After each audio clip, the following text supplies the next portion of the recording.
मैं सरला सैनी स्वागत करती हूँ आप सभी का अपने YouTube चैनल मातृ शिक्षा बाई सरला सैनी पर।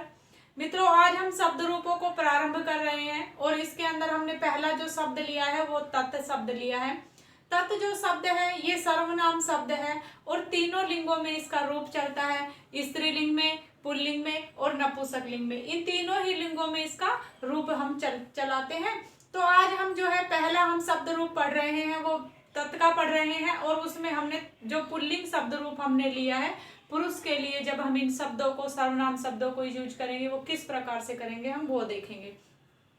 तो शब्द रूपों को हम लिखने के लिए, उनको पढ़ने के लिए हमें 7 विभक्तियां लगानी होती हैं। तो 7 विभक्तियों में रूप चलता है और 3 वचनों में रूप चलता है, एक वचन, द्विवचन और बहुवचन। इस प्रकार से ये तीनों वचनों में चलते हैं।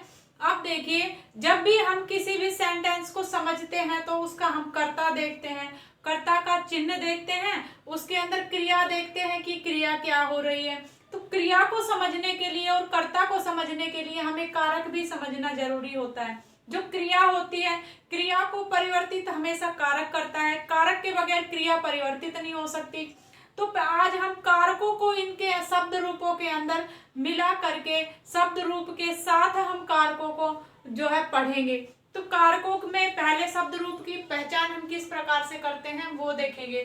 तो देखिए, हमने इधर 7 विभक्तियां ली हैं जो कि हम इस प्रकार से चलाते हैं और 3 जो वचन लिए हैं जो हम इस प्रकार से चलाते हैं। तो देखिए, इसी के साथ अब हमने 7 यहाँ पे कारक हैं तो हमने 7 ही विभक्तियां ली हैं। अब इन कारकों को हमने इनमें लिख दिया है, जचा दिया है। तो देखिए, प्रथमा विभक्ति के साथ कारक हमेशा कर्ता आता है। जो पहला कारक है, पहला कारक कौन सा है? जो प्रथम कारक है वो कर्ता है। तो देखिए, कर्ता प्रथमा में आता है, कर्म कारक द्वितीय में आता है, करण कारक तृतीय विभक्ति में आता है और संप्रदान जो है चतुर्थी विभक्ति में, आपादान पंचमी विभक्ति में, उसके बाद संबंध षष्ठी विभक्ति के साथ होता है और सप्तमी में अधिकरण होता है। सप्तमी विभक्ति में हमेशा अधिकरण होता है।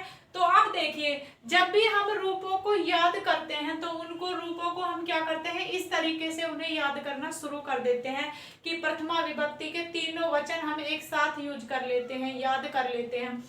पर ये तरीका जो है गलत होता है, क्योंकि इससे हमारे जो है सारे मिक्स हो जाते हैं। कभी एक वचन, द्विवचन और बहुवचन में जो है हमारे सारे मिक्स हो जाते हैं तो पहचान करना मुश्किल हो जाता है। तो रूप को ठीक प्रकार से समझने के लिए, उसे याद रखने के लिए हमेशा उसको, तो जैसे हमने एक वचन पूरा याद कर लिया सप्तमी तक, फिर हमने द्विवचन को पूरा याद कर लिया सप्तमी तक और बहुवचन को भी हमने सप्तमी तक याद कर लिया। हम तो इस प्रकार से जब हम याद करते हैं तो हम रूप को कभी भूल नहीं पाते हैं। और याद करते समय अगर हम अपने फिंगर टिप्स को उसके अंदर शामिल कर लेते हैं कि प्रथमा, द्वितीय, तृतीय, चतुर्थी, पंचमी, इस प्रकार से जब हम यूज करते हैं तो हम उसको नहीं भूल पाते हैं। हमें शब्द रूप के साथ विभक्ति आसानी से याद हो जाती है। अब देखिए, जब हम रूप को याद करेंगे तो कैसे, इस प्रकार से याद करेंगे कि सभी विभक्तियां एक साथ एक वचन की एक बार में याद कर लेते हैं। तो देखिए, सह, तम, तेन, तस्मै, तस्मात्, तस्य, तस्मिन्। इसको जो अब हम बोलते हैं तो हल्की से राइम के साथ इसको बोलना शुरू करते हैं, जिससे कि ये हमें एक राइम की तरह याद रहती है पूरी विभक्ति। जैसे सह, तम, तेन, तस्मै, तस्मात्, तस्य, तस्मिन्, सह, तम, तेन, तस्मै, तस्मात्, तस्य, तस्मिन्। इस प्रकार से हमने इसका एक वचन पूरा याद किया। होते हैं द्वितीय विभक्ति के अंदर 2 का भाव होता है। तो देखिए, तौ, तौ, ताभ्याम, ताभ्याम, ताभ्याम, तयो, तयो, तौ, तौ, ताभ्याम, ताभ्याम, ताभ्याम, तयो, तयो। इसके अंदर क्या होता है, प्रथमा और द्वितीय समान होती है, तृतीय, चतुर्थी और पंचमी समान होती है, षष्ठी और सप्तमी ये दोनों समान होती है। तो देखिए, यहाँ पे प्रथमा और द्वितीय आ जाती है, यहाँ पे तृतीय, चतुर्थी और पंचमी ये समान होती है, यहाँ पे षष्ठी और सप्तमी समान होती है। फिर हम आते हैं बहुवचन में। तो बहुवचन मतलब बहुत सारे, जब कर्ता बहुत सारे हो तब। तो देखिए, ते, तान, तई, तेभ्य, तेभ्य, तेषां, तेषु, ते, तान, तई, तेभ्य, तेभ्य, तेषां, तेषु। इस प्रकार से हम इसकी बहुवचन भी हम याद कर लेते हैं। अब हमने रूप पूरा देख लिया है, हमारे पास 7 विभक्तियों में रूप है, तीनों वचनों में भी रूप है। इसको हम अब सेंटेंस में कैसे यूज करेंगे, जब हमें वाक्य बनाने हैं उसमें हम किस प्रकार से इन शब्दों का प्रयोग करते हैं वो अब हम देखेंगे। तो देखिए ये हमारे पास क्या है, जो रूप है ये पुल्लिंग का है, यानी कि जब हम पुरुष के लिए वह शब्द या उसने जब हम यूज करेंगे तो हम क्या करेंगे, हम सह शब्द लेते हैं। जब हमारे पास कर्ता एक होता है तो उसके लिए हम क्या करेंगे, सह शब्द लेंगे। किसके लिए लेंगे, या तो वो कौन हो, वह हो, या कौन हो, उसने हो। ठीक है, फिर यहाँ पे दो के लिए वे दोनों, जब हमारे पास होता है वे सब, तो उन सब के लिए हम क्या करेंगे, उन सब के लिए हम ते शब्द को यूज करते हैं। अब हम देखते हैं द्वितीय विभक्ति के अंदर कर्म कारक जो है आता है और उसका चिन्ह क्या होता है, को। अब इसमें द्वितीय विभक्ति में आया तम, तो तम किसके लिए आएगा, जब हमारे सेंटेंस में भाव किसका हो, उसको, उन दोनों को या उन सब को, इस तरीके का जब भाव होगा तो हम क्या करेंगे, तम, तऊ और तान, इन तीनों को हम यूज करेंगे।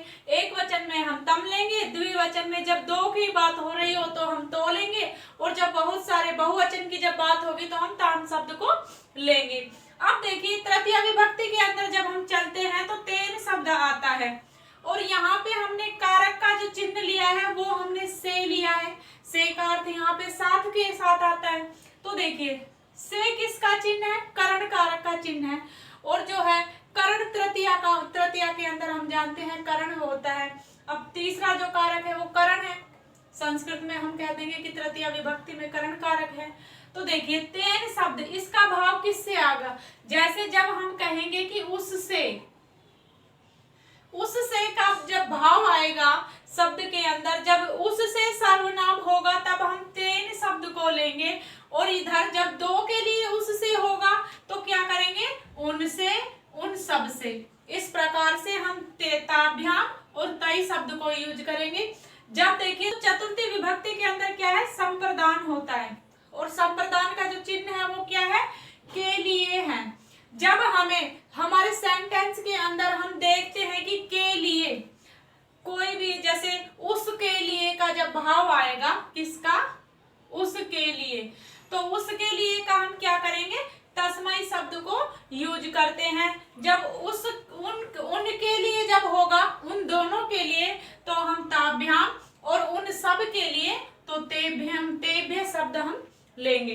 अब देखिए आगे आती है अपादान कारक। अपादान कारक पंचमी में होता है, अपादाने पंचमी स्यात्, इस प्रकार से हम चलते हैं। तो अपादान में पंचमी विभक्ति होती है तो पंचमी में तस्मात् शब्द आता है, तो ये किसके लिए आएगा, अपादान का कारक चिन्ह क्या है, से। अब ये जो से है ये अलग होने का भाव हमें देता है।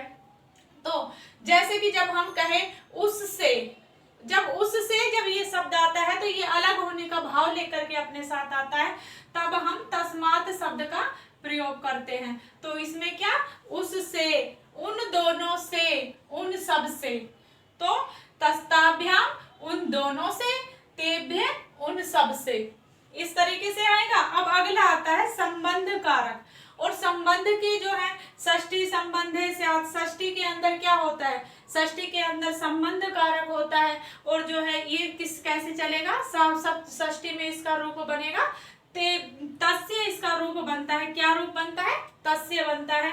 तो इसके जो कारक के चिन्ह है वो क्या है, का, के, की, यानी कि उसका, उसके, उसकी, इस प्रकार से चलेगा। अब इधर जब बात करते हैं द्विवचन में, तो द्विवचन में कैसे चलेगा, उनका, उनके, उनकी, उन दोनों का, उन दोनों की, उन दोनों के, इस प्रकार से चलेगा। अब आगे जब तेसाम है तो उन सब के, उन सब की, उन सब के का, इस प्रकार से इसका रूप चलेगा ताभ्याम। तेषाम क्या होगा, बहुवचन में षष्ठी में रूप क्या बना, तेषाम बना। अब देखिए आगे जब हम चलते हैं अधिकरण कारक यहाँ पे आता है, ये सप्तमी में होता है, अधिकरणे सप्तमी स्यात्। तो इसमें जो है सप्तमी में जो रूप बना तस्य का वो क्या बना, तस्मिन्। तो इसमें क्या होगा, जैसे कि इसके अंदर षष्ठी में क्या था, उनका, उसका या उसकी, उनका, उनके, इस प्रकार से चलेगा। अब देखिए इधर जब आते हैं सप्तमी की जब बात करते हैं तो सप्तमी में क्या है, अधिकरण है। तो अधिकरण का जो चिन्ह क्या है, में पे पर। तो जैसे उस पर, उन पर, उनमें, इस तरीके का इसमें भाव आता है, यानी कि उनमें, उन पर, उन पे, इस तरीके से। अब देखिए जब आएगा उन दोनों पर या उन दोनों पे, उन दोनों में, तो क्या होगा, तयो शब्द यूज होता है। और जब होता है उन सब के लिए, उन सब पे या उन सब पर, उन सब में, तो यहाँ पे क्या है, सबका बोध होता है। तब बहुवचन में जब आएगा तो क्या होगा, तेसु शब्द यहाँ पे यूज किया जाएगा। तो इस प्रकार से एक बार जब इनको कारकों के साथ आप इन शब्द रूपों को पढ़ेंगे तो ये अच्छे से आपको समझ में आएंगे, तो आप इनको जल्दी से भूल नहीं सकते हो। और जब भी आपको सेंटेंस आएंगे तो सेंटेंस में आपने अगर कारक चिन्ह नो को लगाते हुए अगर आपने इनको पढ़ा है तो आप आसानी से शब्द रूप को याद भी कर सकते हो और उनको सेंटेंस में यूज भी कर सकते हो। अगर आज की क्लास आपको अच्छी लगी तो कृपया लाइक कीजिए, शेयर कीजिए, सब्सक्राइब कीजिए और कमेंट करना मत भूलिए।